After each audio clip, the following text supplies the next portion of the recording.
हातफोड खडीची दफ्तरी नोंद करावी आदींसह अनेक मागण्यांसाठी लभान समाजानं येवला ते मुंबई पदयात्रा सुरू केली आहे। येवल्यामधील मुक्तिभूमी इथून या पदयात्रेस सुरुवात झाली आहे।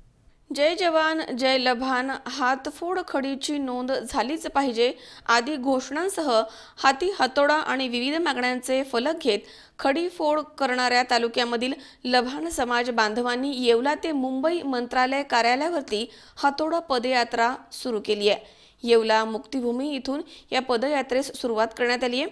खडी फोडण्याचा पारंपरिक व्यवसाय करत असलेल्या लभान समाज बांधवांचे उदरनिर्वाहाचं साधन म्हणजे खडी आणि ही खडी फोडण्यासाठी या समाजाकडनं वापरलं जाणारं हत्यार म्हणजे हातोडा। आपल्या विविध मागण्यांसाठी सरकारचं लक्ष वेधण्यासाठी या मोर्चाचं आयोजन करण्यात आलंय।